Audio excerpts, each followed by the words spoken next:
Mari kita bersatu dalam doa. Bapa, kami bersyukur kalau kami boleh berada di tengah-tengah bangsa Indonesia. Kalau kami boleh hidup, kami boleh menikmati segala berkat Tuhan yang Engkau selalu nyatakan di tengah-tengah bangsa kami. Terima kasih juga untuk 77 tahun Indonesia boleh mengalami kemerdekaan, dibebaskan dari penjajahan bangsa asing. Kami bersyukur juga untuk apa yang Tuhan sedang kerjakan di tengah-tengah bangsa kami. Kami percaya bahwa Indonesia menjadi bangsa yang dikasihi oleh Tuhan, akan ada pemulihan yang besar, akan ada kebangkitan yang besar di tengah bangsa kami Indonesia. Oleh sebab itu doa kami untuk pemerintahan yang ada saat ini, mulai dari tertinggi sampai ke tingkat-tingkat daerah, Tuhan kiranya memberkati. Terima kasih Bapa, siang hari ini juga kami rindu untuk mendengarkan sebagian dari firman-Mu. Berkati kami semua, biarlah firman-Mu ini dapat menjadikan kami sebagai murid-murid Tuhan yang hebat, murid-murid Tuhan yang luar biasa khususnya di tengah-tengah bangsa kami. Terpujilah nama-Mu, dalam nama Tuhan Yesus kami berdoa dan ucap syukur. Haleluya, bersama katakan amin. Ya, shalom. Sekali lagi shalom. Ya, puji Tuhan. Merdeka. Ya, ini semangatnya belum. Merdeka. Ya, puji Tuhan. Kita bersyukur untuk apa yang Tuhan sedang kerjakan di tengah-tengah bangsa kita. Masih dalam suasana HUT kemerdekaan Republik Indonesia yang ke-77 tahun. Kita melihat bahwa Tuhan sedang bekerja secara dahsyat di atas bangsa kita. Amin.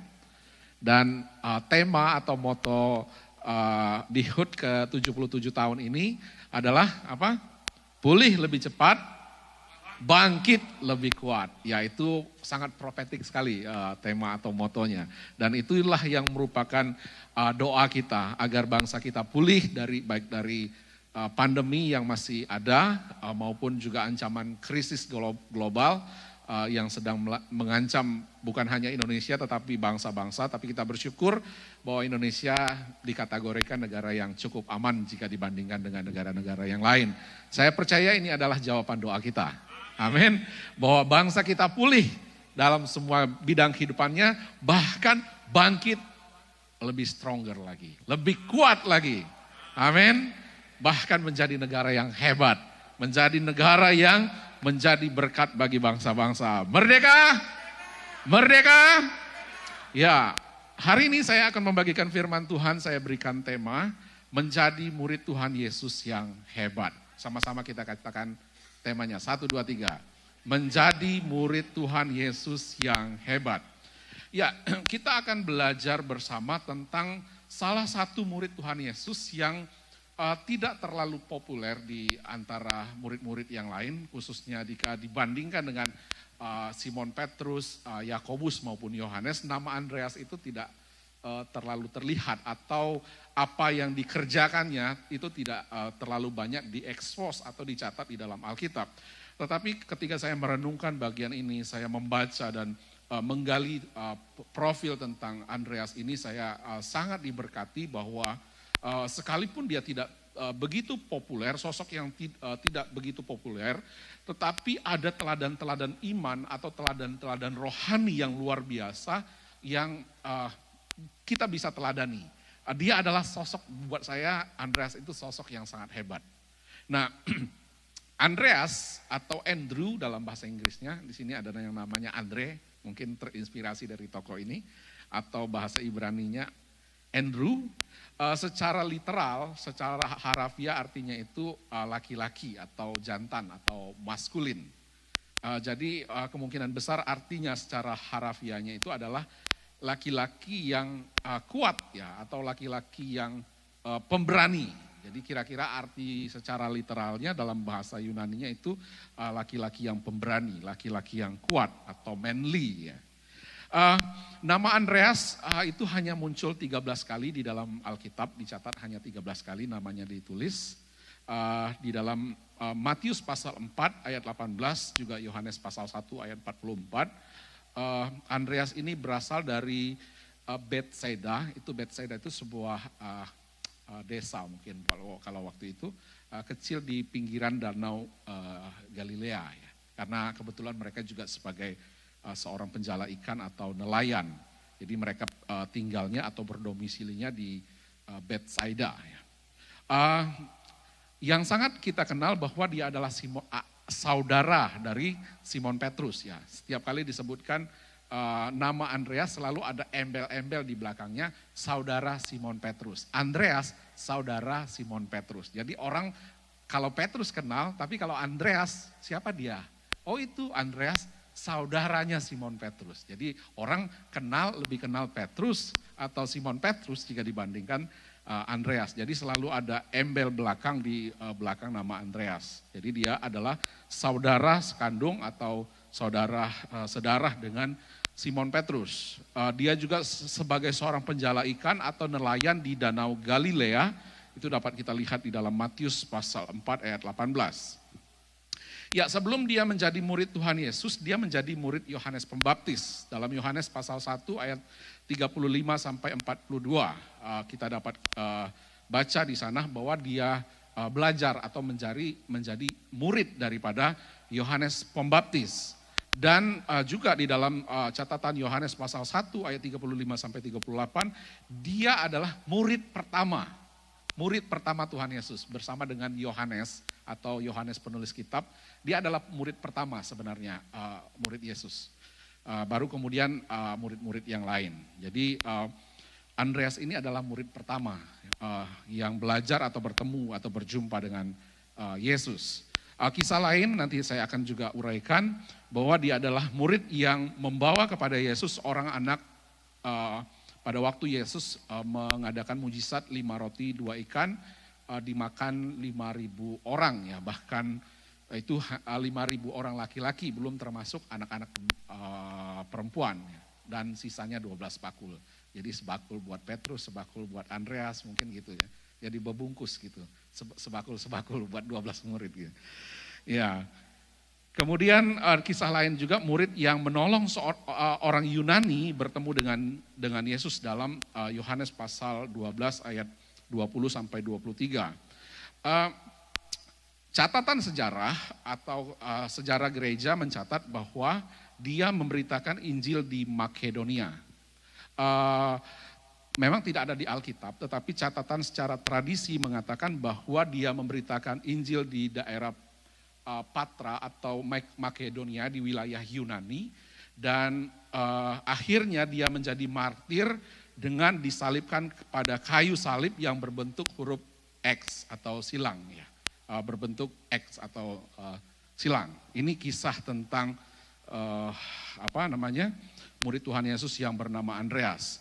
Bahkan kalau saudara kenal negara Skotlandia itu benderanya itu terinspirasi dari kisah Rasul Andreas yang berbentuk X ya, biru berbentuk X. Kalau kita kan merah putih, kalau Skotlandia itu seperti ini benderanya. Itu terinspirasi dari Rasul Andreas atau salib Andreas.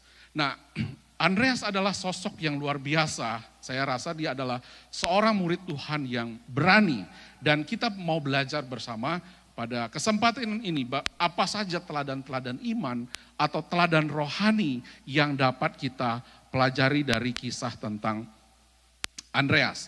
Yang pertama adalah dia mencari Tuhan dengan kerinduan. Sama-sama katakan mencari Tuhan dengan kerinduan. Kita baca sama-sama Yohanes pasal 1 ayat 35 sampai 42. 1, 2, 3. Pada keesokan harinya, Yohanes berdiri di situ pula dengan 2 orang muridnya. Dan ketika ia melihat Yesus lewat, ia berkata, "Lihatlah anak domba Allah." Kedua murid itu mendengar apa yang dikatakannya itu, lalu mereka pergi mengikut Yesus. Tetapi Yesus menoleh ke belakang, ia melihat bahwa mereka mengikut dia. Lalu berkata kepada mereka, "Apa yang kamu cari?" Kata mereka kepadanya, "Rabi," artinya guru, "di manakah engkau tinggal?" Ia berkata kepada mereka, "Marilah dan kamu akan melihat." Mereka pun datang dan melihat di mana ia tinggal, dan hari itu mereka tinggal bersama-sama dengan dia. Waktu itu kira-kira pukul 4. Salah seorang dari keduanya yang mendengar perkataan Yohanes lalu mengikut Yesus adalah Andreas, saudara Simon Petrus. Andreas mula-mula bertemu dengan Simon saudaranya dan berkata kepadanya, kami telah menemukan Mesias, artinya Kristus. Ia membawanya kepada Yesus. Yesus memandang dia dan berkata, engkau Simon anak Yohanes, engkau akan dinamakan Kefas, artinya Petrus. Yohanes pasal 1 ayat 35 tadi, pada keesokan harinya Yohanes itu adalah Yohanes Pembaptis ya. Kalau saudara baca konteksnya itu adalah Yohanes Pembaptis. Dia memberitakan di padang gurun, bertobatlah, kerajaan Allah sudah dekat. Persiapkanlah jalan bagi Tuhan, luruskanlah jalan baginya. Dan Andreas menjadi murid Yohanes mulanya. Pada mula dia menjadi murid Yohanes, kemudian ketika Yohanes memperkenalkan itu anak domba, lihatlah anak domba Allah. Kedua murid itu mendengar apa yang dikatakannya, lalu mereka pergi mengikut Yesus. Nah, kedua murid itu adalah yang secara literal dicatat, yang pertama adalah Andreas. Yang kedua sebenarnya itu adalah Yohanes, karena di Injil Yohanes itu, Yohanes selalu tidak mencantumkan nama dirinya. Dia memakai kayak nama, ada tersurat tidak ada, tetapi secara tersirat itu sebenarnya adalah Yohanes.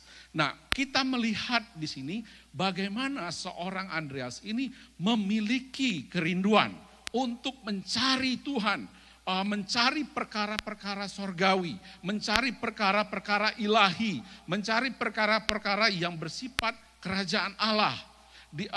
Dia menjadi murid Yohanes Pembaptis. Tolong slide berikutnya. Ini peta Israel ya, tim multimedia tolong slide. Ini dia kan tinggalnya itu di Danau Galilea ya, di seputaran Danau Galilea. Ya, jadi dia tinggal di sini, sedangkan Yohanes Pembaptis itu pelayanannya di sekitar pegunungan atau padang gurun Yudea, jadi sekitar di sini. Tadi malam saya coba searching ya, dari daerah Galilea atau Bethsaida ke daerah Jericho, ini sekitar 180 km. Ini 180 km itu ya Jakarta-Bandung lah ya, Jakarta-Bandung atau Jakarta-Cirebon atau mungkin Jakarta-Merak kurang ya. Ya Jakarta-Cirebon lah mungkin, Jakarta-Cirebon. Jadi saudara bayangkan, ini kondisinya bukan kayak zaman sekarang. Jadi kalau Jakarta-Cirebon tuh 2 jam kita bisa tembus ya, kecepatan 100 tembus gitu. Apalagi sekarang jalan tol ya, lancar sekali itu. Udah lewat Bekasi itu biasanya udah lancar, udah enak kita.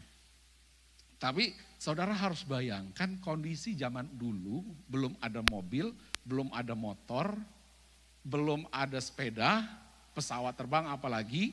Ya kendaraan orang kalau dia bangsawan biasanya dia punya kuda, atau kalau dia pengusaha orang kaya dia punya unta, atau orang sederhana ya paling enggak keledai, tapi keledai itu, kecepatan keledai itu sama kayak kita jalan gitu, sama kecepatan manusia. Jadi untuk berguru dengan Yohanes, dia melayani di sekitar sini, itu saya membayangkan, oh ya jauh sekali ya mereka untuk ketemu dengan Yohanes, belajar dari Yohanes. Dia ini kan seorang nelayan di pinggir Danau Galilea di sini, baru kemudian dia di sini. Dia membutuhkan waktu, tetapi karena dia begitu rindu, haus dan lapar untuk mencari kebenaran, belajar tentang Sang Mesias, apa yang dinubuatkan dalam perjanjian lama bahwa Mesias akan datang, akan menjadi juru selamat dunia. Dia belajar dan pada waktu itu Yohanes tampil. Setelah 400 tahun tidak ada nubuatan, tidak ada nabi, tidak ada raja, betul-betul masa senyap. Yohanes tampil dan memberitakan bertobatlah. Dan mungkin ini didengar oleh Andreas yang berada di wilayah Galilea itu. Dan dia pergi untuk belajar. Ada satu kerinduan untuk belajar dari Yohanes. Yang memberitakan tentang mempersiapkan jalan bagi Tuhan. Dan ketika Yohanes memperkenalkan kepada Andreas dan Yohanes bahwa itu adalah anak domba yang dinubuatkan itu, dia mau belajar lagi. Guru, di mana kamu tinggal? Boleh enggak kami belajar bersama? Nah, saudara, saya melihat dia adalah satu tipe orang yang merindukan Tuhan, merindukan perkara-perkara ilahi. Dia rindu untuk mencari Tuhan dengan sebuah kerinduan yang dalam, yang berasal dari hatinya yang paling dalam.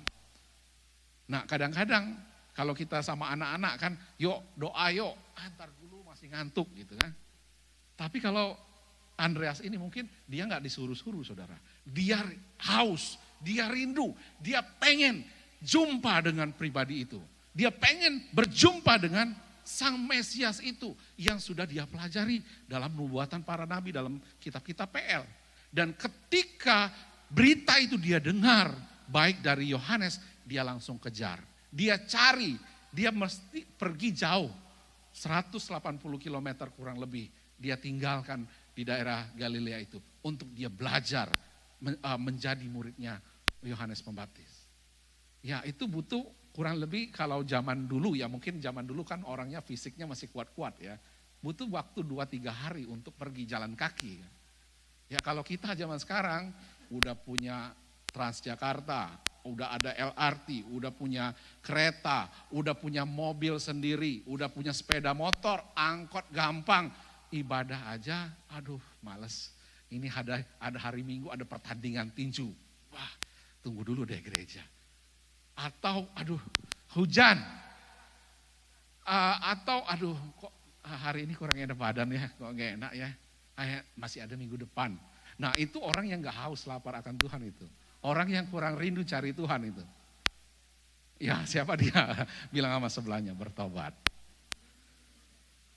Mau jadi orang hebat, mau jadi murid Tuhan Yesus yang hebat, harus cari Tuhan dengan kerinduan. Amin. Doa pagi, kita siapkan sekarang setiap pagi ada doa fajar setiap pukul 5. Zoom, melalui Zoom. Nggak perlu kita datang ke sini lagi, kita cukup buka handphone kita atau laptop kita doa penyembahan bersama-sama, kita dengar sharing firman Tuhan. Tapi saya lihat kehadirannya itu ya sekitar 30 itu udah lumayan. Padahal di sini kan ada ratusan jiwa ya. Kemana yang lain? Jam 5 di mana? Coba senggol tangan kirinya. Apakah kamu masih tidur jam 5 atau sudah ikut doa? Orang yang mau menjadi murid Tuhan Yesus yang hebat harus rindu untuk mencari Tuhan. Seperti sebuah pujian mengatakan, jiwaku merindukanmu. Jiwaku merindukanmu. Ya Allah yang hidup, jiwaku haus kepadamu.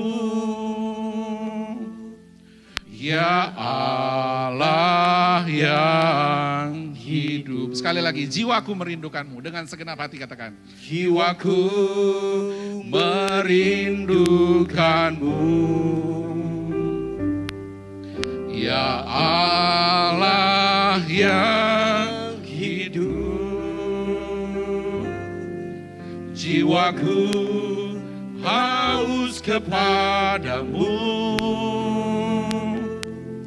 Ya Allah yang hidup, ku bersyukur, ku bersyukur kepadamu,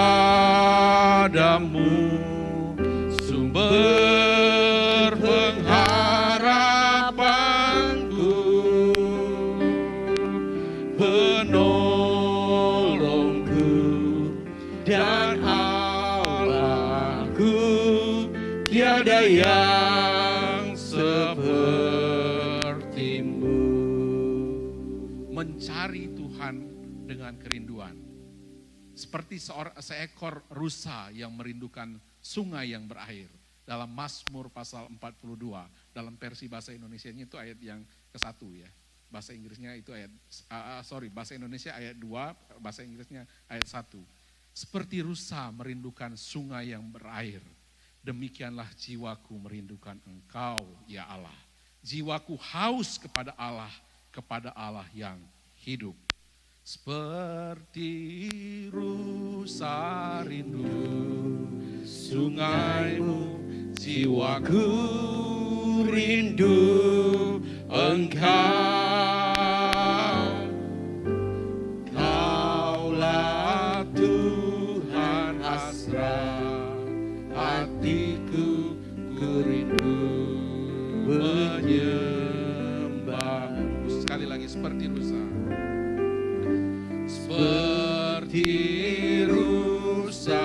rindu sungaimu, jiwaku rindu Engkau. Kaulah Tuhan hasrat hatiku, ku rindu menyembah-Mu. Engkau kekuatan dan perisai. Engkau kekuatan dan perisaiku, kepadamu rohku berserah. Kaulah Tuhan hasrat hatiku, ku rindu menyembah-Mu. Katakan Yesus, Yesus. Yesus, Yesus, Kau berarti bagiku. Oh Yesus, Yesus, Kau segalanya bagiku. Seekor rusa, dia sangat membutuhkan air. Kalau dia tidak dapat air, itu alarm bahaya bagi dia. Karena bau rusa itu kalau dia kekurangan air akan mudah sekali tercium oleh binatang buas. Aroma rusa itu kalau dia kekurangan air itu bisa ada aroma khusus yang membuat akhirnya binatang buas bisa tahu posisinya di mana. Cara menghindarinya adalah rusa harus minum yang banyak. Dia harus cari sumber air itu. Nah, kalau di padang gurun cari air itu susah. Tapi seekor rusa satu-satunya untuk dia selamat dari ancaman, dia harus berjuang cari sumber air itu di mana. Dia merindukan air supaya jiwanya aman. Supaya dia mempunyai kekuatan dengan dia minum air. Dan ketika kita memiliki kerinduan seperti seekor rusa itu, tanpa air saya akan binasa. Saya akan celaka. Saya dalam keadaan berbahaya tanpa air. Tanpa Tuhan kita bahaya. Bilang sebelahnya, tanpa Tuhan hidupmu dalam bahaya. Kita membutuhkan Tuhan. Oleh sebab itu cari Tuhan dengan kerinduan. Andreas itu dia tinggal jauh di daerah wilayah Galilea karena saking antusiasnya atau saking kepengennya mencari perkara-perkara ilahi, dia pergi ke wilayah yang jauh. Saya rasa dia berjalan kaki dan membutuhkan waktu yang cukup lama. 1 Tawarik 16 ayat 11, kita baca sama-sama ayatnya, 1, 2, 3. Carilah Tuhan dan kekuatannya, carilah wajahnya selalu. Carilah, Yesaya 55 ayat 6, 1, 2, 3.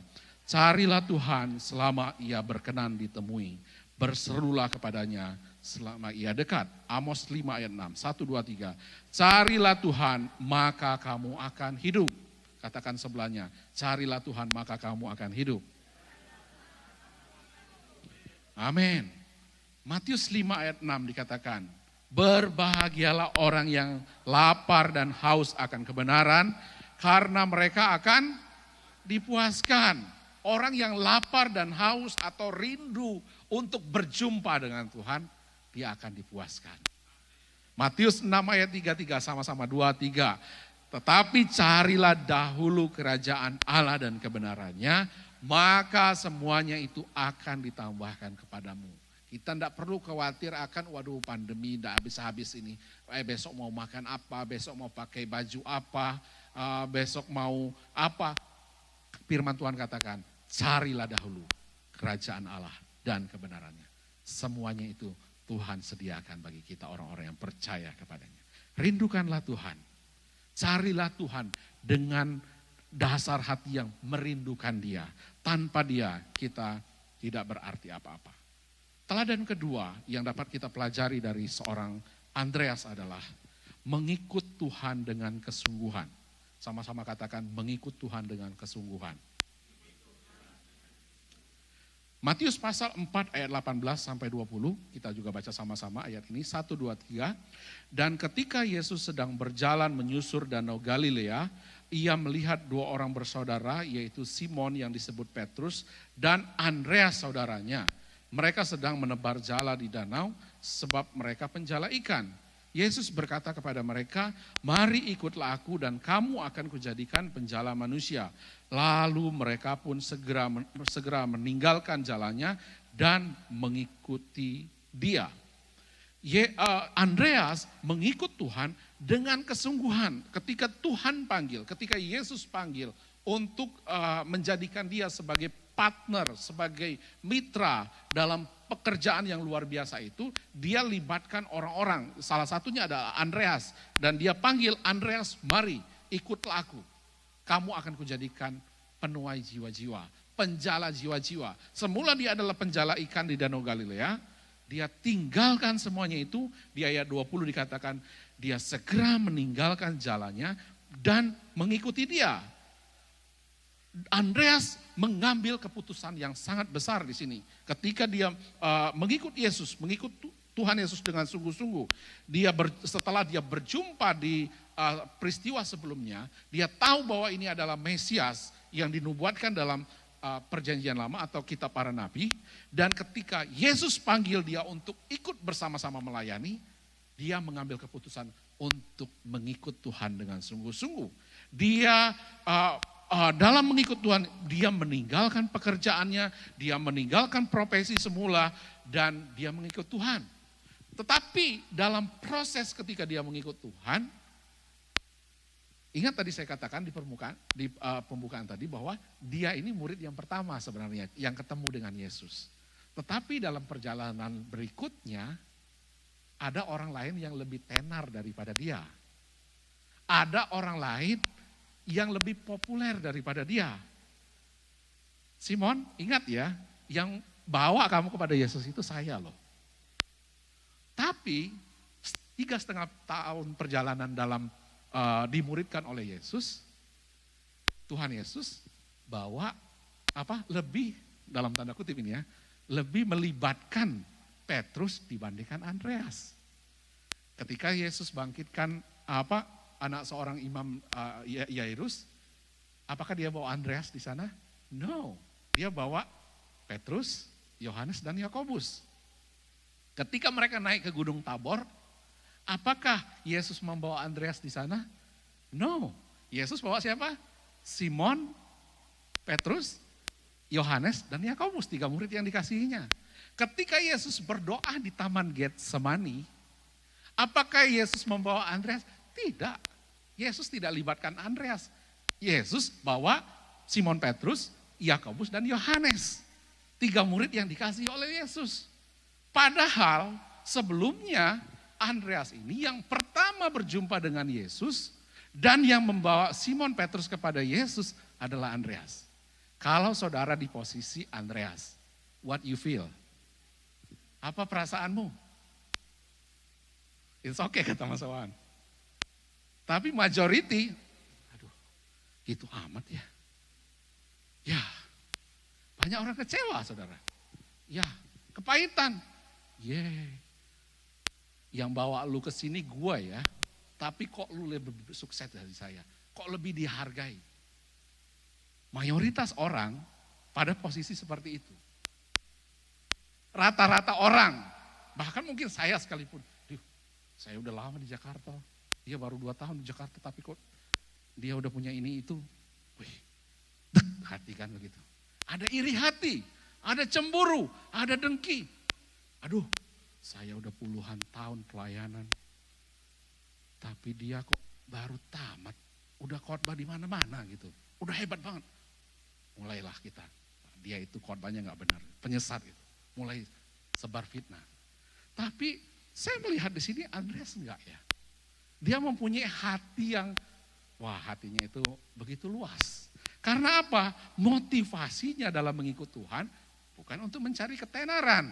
Motivasinya dalam mengikut Yesus, Dia fokus kepada Yesus, bukan mencari popularitas, mencari ketenaran, apalagi mencari keuntungan.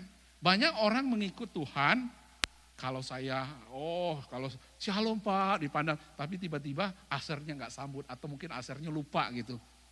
Besok saya nggak mau lagi ke gereja situ, orangnya sombong, nggak ada sambut saya. Engkau datang ke gereja, mau dipandang manusia atau dipandang Tuhan? Senggol sama sebelahnya, motivasi, perhatikan motivasi kita. Mengikut Tuhan itu urusan kita dengan Tuhan. Kalau kita nggak disapa orang lain, ya no problem. Mungkin dia lagi sibuk atau apa, positive thinking aja, pikiran positif. Tapi kadang-kadang kita racuni pikiran kita, dia nggak mengasihi saya. Dia hanya memperhatikan jemaat-jemaat yang kaya saja. Saya ini apalah daya, saya hanya adalah jemaat jelata, yang ibu rumah tangga, saya masih rumah ngontrak. Mulai kita racuni pikiran kita. Sehingga kita mulai tanam kepahitan di hati kita. Motivasi kita dalam melayani Tuhan itu apa? Motivasi kita ikut Tuhan itu apa? Motivasi kita cari Tuhan itu apa? Kita cari pujian dari orang lain, cari muka di depan hamba Tuhan, pendeta atau yang lainnya. Kita cari Tuhan, motivasi kita, tujuan utama kita, fokus kita harusnya kepada Tuhan Yesus. Situasi yang ada di sekitar kita jangan membuat sukacita kita hilang. Nah, dalam daftar murid Tuhan Yesus, kalau absensi ya, selalu biasanya, umumnya nama yang pertama itu A ya. Makanya saya namakan anak saya Adriel, supaya nanti namanya di depan gitu. Berikut ini daftar murid Tuhan Yesus. Pertama, Simon Petrus. Coba saudara perhatikan dalam daftar murid Tuhan Yesus. Harusnya Andreas dong. Dia kan huruf abjadnya A gitu.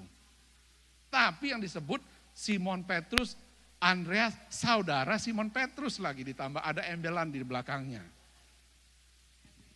Nebeng, ada cuma nebeng nama doang gitu.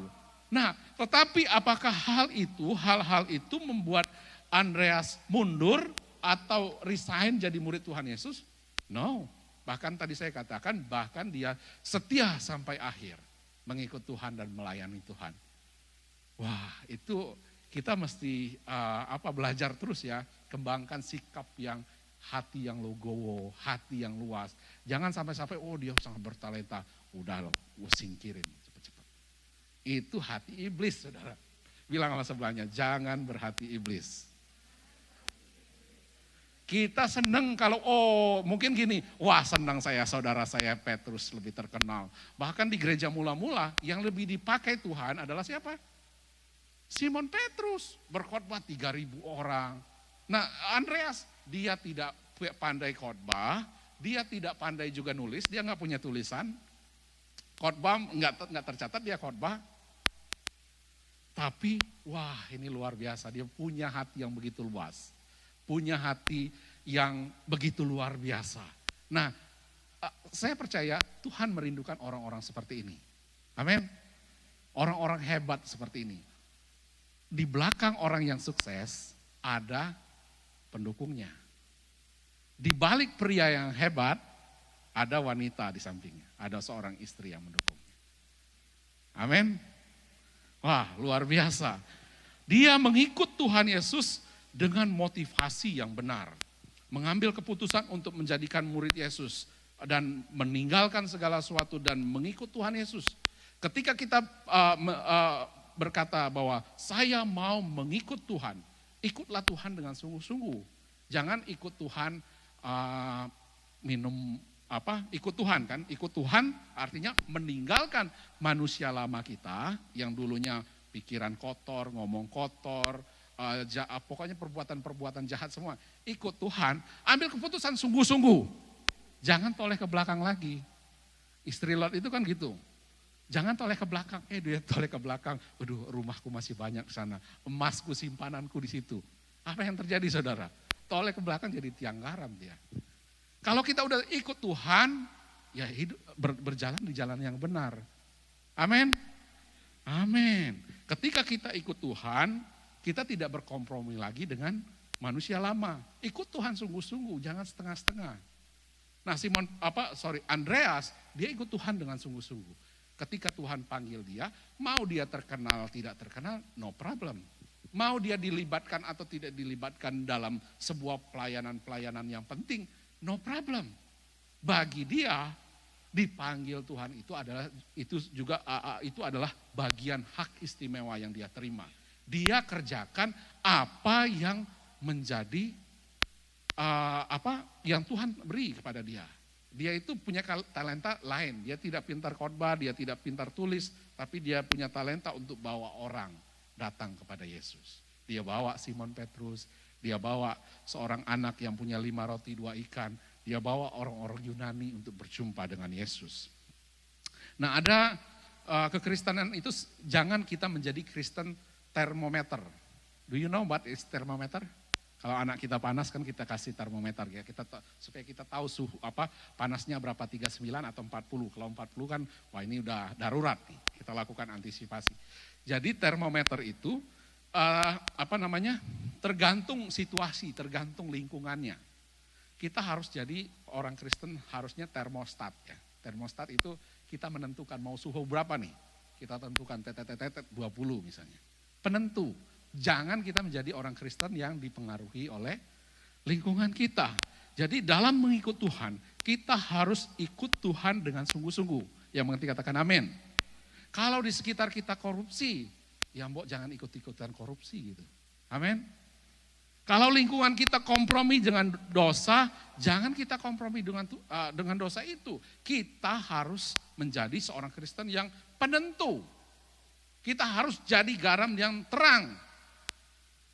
Kalau menikah, jelas firman Tuhan katakan, gelap dan terang tidak bisa bersatu. Tapi oh Tuhan, saya yang ini udah nikah, yang itu udah nikah, tinggal saya Tuhan. Terus gimana Tuhan? Boleh dong. Nanti kalau dia udah nikah sama saya injili dia. Jangan coba-coba. Firman Tuhan udah jelas katakan, jangan terang dan gelap tidak boleh bersatu. Sesama Kristen aja nikah, banyak cekcoknya saudara. Apalagi udah beda. Jangan engkau mencemplungkan dirimu ke dalam jurang. Bilang sama sebelahnya, hati-hati. Andreas kita belajar bersama bahwa ketika dia ikut Tuhan, dia katakan no turning back. Dia ikut Tuhan dengan sebuah keputusan yang bulat. Dia mengikut Tuhan dengan sungguh-sungguh dan dia melayani Tuhan dengan kesungguhan hati. Dan yang terakhir, kita belajar teladan rohani dari seorang Andreas, bahwa dia melayani Tuhan dengan kepedulian. Sama-sama katakan melayani Tuhan dengan kepedulian.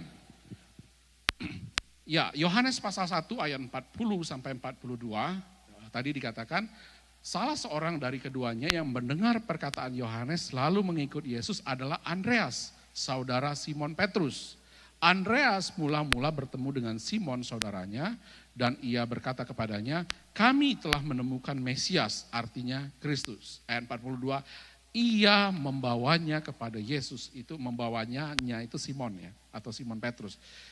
Andreas membawa Simon Petrus kepada Yesus. Yesus memandang dia dan berkata, engkau Simon anak Yohanes, engkau akan dinamai Kefas, artinya Petrus.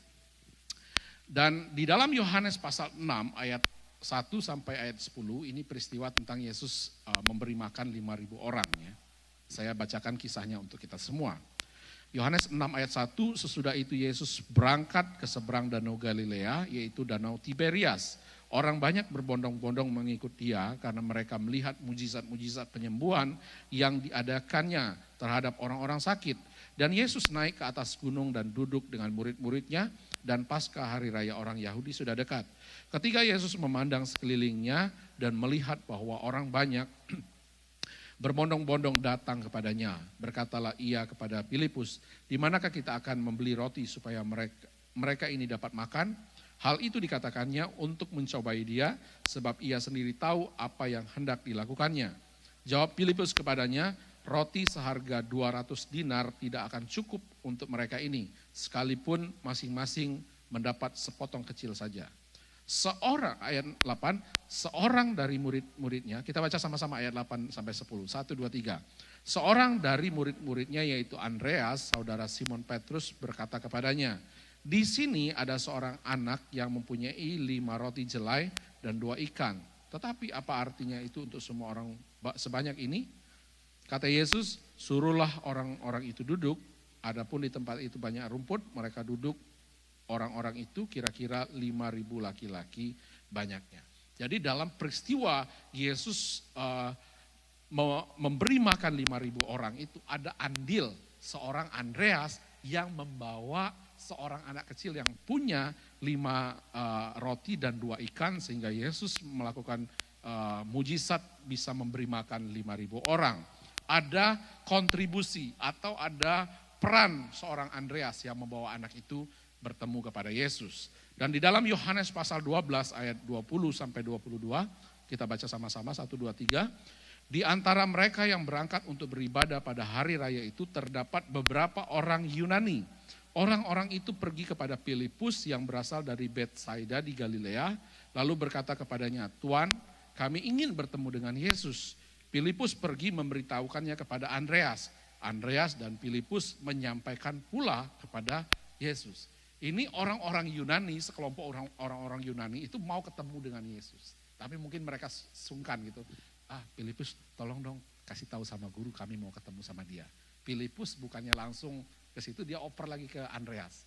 Lalu Andreas dan Filipus menyampaikan itu kepada Yesus. Jadi saya lihat di sini satu teladan yang luar biasa bahwa Andreas dia bukan pengkhotbah yang handal atau pengkhotbah yang hebat, dia bukan seorang penulis yang seperti Yohanes yang begitu teliti. Dia kemampuannya atau karunia yang Tuhan berikan kepada dia adalah ketika dia itu membawa orang-orang datang kepada Yesus. Ketika orang lain menghadapi permasalahan, dia peduli. Dia peduli dengan situasi di sekitar dia. Oh, dia kasihan ini ya orang-orang Yunani yang mau ketemu Tuhan Yesus tapi enggak bisa. Oh, yuk, saya bawa engkau ketemu Yesus. Dia bawa juga Simon Petrus untuk berjumpa dengan Tuhan Yesus. Saya melihat di sini bahwa Andreas punya kepedulian yang begitu tinggi dengan keadaan yang ada di sekitarnya. Nah, kita pun harus membangun sikap seperti itu. Kita mau menjadi orang-orang percaya yang peduli terhadap lingkungan di sekitar kita. Amin. Amin. Kita harus peduli. Jangan kita cuek dengan situasi yang ada di sekitar kita. Masa bodoh itu urusanmu. Andreas enggak. Dia peduli. Oh, orang ini perlu ketemu dengan Yesus. Ayo saya bantu. Dia peduli. Ada sebuah quotes mengatakan gini. People don't care. Kita baca sama-sama, 1, 2, 3. People don't care how much you know until they know how much you care. Ya, orang-orang tidak peduli seberapa banyak pengetahuan kita. Sampai mereka tahu seberapa peduli kita sama mereka. Nah, Andreas, dia orang yang tipikalnya peduli dengan orang-orang yang ada di sekitarnya. Dengan kebutuhan yang ada di sekitarnya. Nah, kita perlu bangun sikap seperti ini dalam kehidupan kita, supaya makin banyak orang yang kita bawa kepada Tuhan. Amin. Supaya semakin banyak jiwa-jiwa yang datang kepada Tuhan. Karena iman itu, Yakobus pasal 2, itu harus disertai dengan perbuatan. Kita baca sama-sama ayatnya. 1, 2, 3. Apakah gunanya saudara-saudara jika seorang mengatakan bahwa ia mempunyai iman padahal ia tidak mempunyai perbuatan? Dapatkah iman itu menyelamatkan dia? Jika seorang saudara atau saudari tidak mempunyai pakaian dan kekurangan makanan sehari-hari, dan seorang dari antara kamu berkata, selamat jalan, kenakanlah kain panas dan makanlah sampai kenyang, tetapi ia tidak memberikan kepadanya apa yang perlu bagi tubuhnya, apakah gunanya itu? Demikian juga halnya dengan iman. Jika iman itu tidak disertai dengan perbuatan, maka iman itu pada hakikatnya adalah mati. Dia melayani Tuhan dengan kepedulian, peduli dengan orang-orang yang ada di sekeliling dia. Bahkan sampai di kayu salib, ini catatan sejarah mengatakan dia itu mati di salib berbentuk huruf X atau huruf silang. Tapi dia itu matinya lama, 2 hari disalib. Karena dia tidak dipaku, dia diikat. Jadi matinya itu menderita lama di silang seperti itu. Tapi di kayu salib itu, yang berbentuk X itu, dia selalu khotbah. Orang-orang yang lewat, dia khotbahin, bertobatlah. Tuh saudara, saya membaca kisahnya luar biasa ya. Itu dalam situasi yang tersalib seperti itu, dia tetap peduli akan keselamatan jiwa mereka. Dia tetap khotbahkan, Tuhan mengasihimu, Tuhan mencintaimu, Tuhan sayang sama engkau, bertobatlah. Padahal sudah mungkin sudah satu-satu napasnya saudara. 2 hari disalib nggak mati karena nggak dipaku, hanya diikat. Jadi sengaja seperti itu karena menyiksa ya pemerintahan kekaisaran Romawi. Saya baca kisahnya itu dibujuk, kamu tinggalkan Kristus itu, kamu harus sangkali Yesus itu. Makanya saya tidak akan menyiksa kamu. Oh, dia bilang enggak. Yesus sudah memberikan yang terbaik bagiku. Saya tidak akan tinggalkan dia. Wah, dengar itu, udah langsung eksekusi. Dilama-lamain siksaannya. Tapi justru di kayu salib itu, dia tetap khotbah, saudara. Dia tetap memberitakan kabar baik. Memberitakan kabar keselamatan. Memberitakan kabar kasih Tuhan. Bertobatlah, saudara-saudara. Tuhan sayang padamu. Tuhan cinta padamu. Tuhan mengasihimu, peduli. Karena apa? Karena kalau mereka tidak terima Tuhan, hidup mereka akan binasa. Nah, Andreas, teladan yang luar biasa. Dia melayani dengan sebuah sikap yang peduli. Melayani Tuhan, dia peduli akan kebutuhan mereka, kebutuhan orang-orang Yunani untuk berjumpa dengan Yesus, kebutuhan orang-orang banyak untuk dalam situasi lapar pada waktu itu, dan dia bawa seorang anak kecil yang punya 5 roti 2 ikan, dan Yesus akhirnya melakukan mujizat yang besar, bahkan sampai puncaknya dia digantung di atas kayu salib, dia tetap memberitakan kabar baik, menunjukkan bahwa dia orang yang peduli. 3 hal yang kita pelajari bersama pada kesempatan ini, kita belajar teladan dari seorang Andreas.